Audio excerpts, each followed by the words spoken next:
Everybody coming to you after the final game in Arizona. It felt like we were here a really, really long time.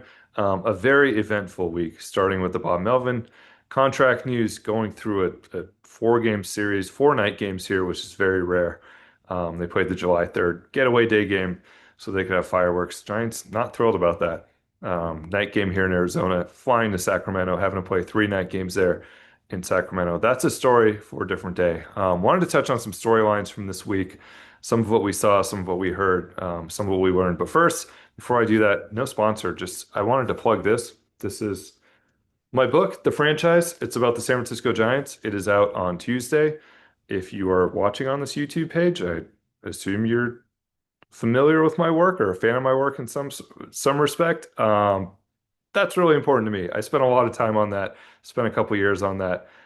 Touches on everything going back to when they moved west, the title years, 1993, Will Clark, Marichal, Mays, McCovey, Tim Lincecum, Madison Bumgarner, 2021, free agency, all the times they finished second. So a labor of love there. It'll be out on Tuesday. You can pre-order it now through Amazon or Triumph Books. You can get it at your bookstore starting on Tuesday. I will be doing book signings on July 17th and July 20th. We'll have more details about those soon, but would love to see some of you guys, would love to see some Giants Talk listeners, some people who watch our pre and post, people who read my stories or watch here. So anyway, that is coming next week. As for this week, it starts with the Bob Melvin news. Two losses right after that. A low point for the Giants that they are at some point, the Diamondbacks have a chance to win this series, move into third place. Um, I think you saw the disappointment in the clubhouse on Tuesday night, but they salvage it. They get a couple wins. Really, it could have been another low point on Wednesday. That could have been really, really bad. But Camilo Duvall does a nice job to get out of it. They get a couple wins. Ultimately, they leave here. They're 9 games out in the NL West. The Dodgers are turning into the Dodgers that we all expected. They took advantage the last couple weeks as Padres have played some mediocre baseball. The Diamondbacks as well. The Giants have played really poor baseball against an easy schedule. 3-7 so far in what is supposed to be their really easy 2 week stretch for them schedule wise. But the Dodgers have taken advantage. They're running away. But the good news, if you're the Giants, they're tied for the third wild card spot right now. And this is one of the teams. Arizona is one of the teams they're trying to hold off. We've seen San Diego. They're fine. Same with the Giants. Some flaws there. There's other teams, St. Louis, Milwaukee. The Mets have fallen apart in recent weeks. Cincinnati, a bunch of teams in this mix. Like there's nobody dominant, and teams that could have been there. The Braves potentially. You look at the NL East and the Phillies and the Braves and what could have been. It's been rough for the Braves. So anyway, the Giants leave here feeling pretty good, I think, about where they stand overall. They have avoided what could have been a complete disaster. That's what it looked like on Tuesday night. It was a happy fight. It was a very, very, very happy clubhouse on Thursday night when we went in there. A happy group to get a couple wins here, and Robbie Ray doing it that way. The rotation, Robbie Ray, he is pitching like an all-star. He should be named an all-star on Sunday. We'll see. He's a little wary. He won the Cy Young in 2021, had a good first half, didn't make the all-star team. Has only made it once. And as he said tonight, he knows like sometimes you get to the end here and they try to put somebody from every team. That's the rule. And they look and say Logan Webb's a lock, and Randy Rodriguez feels like someone who should be on this team as well. And maybe they won't feel great about having a third giant, but he has pitched like an all-star. He's tied for the NL lead in wins. He is eighth in ERA. He's among the leaders in strikeouts. He's among the leaders in innings. Giants are 14-4 when he's been on the mound. Tonight was just really dominant. His first complete game since 2017. We'll see what happens Sunday. The interesting thing, he could, the announcement is Sunday. The next Sunday, if the Giants want to give Landon Rupa a little bit of a breather, they can move Robbie up and have him face the Dodgers to end the first half. I wouldn't be shocked if they do that. And that would make Robbie ineligible to pitch in the All-Star game, but they could name him if that's the case and have him replaced by somebody else. So I think he's hopeful he makes it. He has deserved it. The flip side of that in that series, the young guys, some command issues. A rough week for those guys. Hayden Birdsong in particular, 10 straight balls to start his fourth inning the other night, and then, finds the top of the zone, gives up a 3-run homer. Interesting interview afterwards. He said it was almost like there was a force field that he faces at times. He just doesn't know what's going on. Young guy, 23 years old, 38 starts in the minor leagues, started this season in the bullpen. He is learning at the big league level, but it's a bit of a cautionary tale, and people I think who listen to Giants talk know that for the last few weeks, ever since the Devers trade, I've been banging the drum of they probably need to add more pitching if they want to be serious in the second half. Um, I still feel that way. I think we saw that in this series, not just from the rotation, but the bullpen potentially as well. I'll talk about them as well. But yeah, we'll see where this goes with Hayden. He has the most upside of anybody beyond the top two. I think he has the potential to be someone you feel great about as like a game three starter.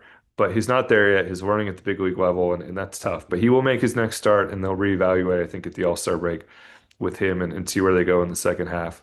I mentioned the bullpen. My big story on Wednesday, where was Ryan Walker?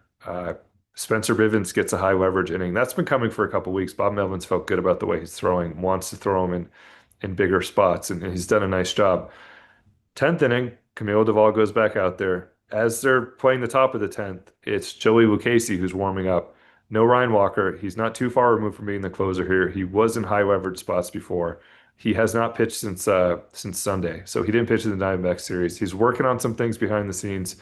Bob Melvin wanted to give him a little bit of a breather here, give him a break, and let him try to reset because they need him to figure it out. But it's been interesting to see him kind of put on ice here a little bit as they try to get him right. So that is something to watch going forward. Obviously, someone we talk about a lot on TV, on the podcast. We talk about him a lot here. He was the closer at some point. He was one of the best relievers in the National League last year. They need him, but they got through it. They got through it on Wednesday. Camilo Duvall, I thought that was pretty gutsy. He was angry. He was very angry about that performance. But to come back out and give him a second inning, first time in 3 years he has done that. That was pretty impressive. The lineup was really rough for a couple nights and most of this road trip. Thursday it looked much better. Wednesday it looked much better in general. I think the most important thing for me, Willie Adames has been taking better swings for, 10, 15 games here. Jung Hoo Lee had a horrible June. So to see him have the night he did on Wednesday, he had a cycle in the KBO once, and he almost got one. I mean, not almost. He was one away. He was a home run away. He was certainly looked like he was swinging for it on Wednesday, but a nice night for him, a double, a triple, and then came back tonight, and it doesn't look like it stands out. But I think if you go through his at bats, 372 foot sac fly, and then hit a line drive his next time up, and then an infield single. So it is better than it was in June. They would like to get him back to the top of the lineup. He just needs to produce. So they'd like to get him back in the mix. It just hasn't been there for a few weeks. But they do feel like even before Wednesday, they felt like he was heading in the right direction. So we'll see. Maybe a weekend in Sacramento will unlock him. One more thing I wanted to touch on here quickly. The Bob Melvin stuff, I did a video on that on Monday. We talked to Buster Posey after that. We talked to Bob Melvin, talked to players. Matt Chapman was thrilled. Logan Webb was very happy. Clubhouse generally happy. Buster said, the timing of this was not meant to send a message. I still think it really was in part meant to send a message. He could have waited until they got home. He could have waited until the All-Star break. But I think the bigger message that Buster was sending was to his team. And I thought the most interesting thing this week was Buster on Monday. And I'll just read this. He said, from my perspective, and also my perspective as a player, sometimes when you're going through a rough patch, there's a tendency to want to point the finger at coaches. Ultimately, I believe we have great players. I still believe in the group of players, but it boils down to them needing to play better baseball. And that is the president of baseball operations, someone who played with a lot of these guys, who is friends with a lot of these guys, now is their boss, also was 4 years removed from being a player. Basically just saying, figure it out. I'm not going to put this on the manager. I am not going to put this on the coaches. I'm not going to fire anybody. You guys need to figure out. He also did say, if anyone deserves any blame from the top, it should be me.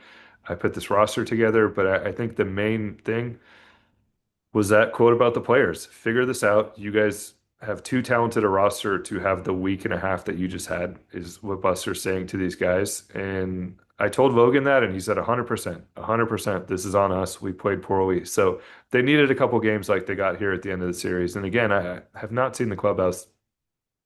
The vibes were really high on Thursday. I've not seen it that high after wins that many times this year. They've been a happy group, but I think it was a sense of relief for these guys as they headed to Sacramento. Officially West Sacramento, I guess, according to the A's. That'll be the weekend series. Everybody have a good holiday weekend. I hope you enjoy that first trip to Sacramento for the Giants, at least from a big league perspective. I'll have a story on Friday on NBC Sports Bay Area about Logan Webb, who is returning home. He's obviously the hometown ace. We did the whole homegrown special on him a few years ago. Some people watch that, but he is really going home now. He grew up at that ballpark, he became an A's fan because that ballpark was home of the A's AAA affiliate. So he grew up there. I talked to his dad about it, and he said he remembers his two boys throwing baseballs into the bullpen there, trying to get autographs from A's minor leaguers. Now on Saturday, Logan's going to be warming up there. He's very, very, very excited about that. He's going to go back to Rockland. He's going to spend some time there.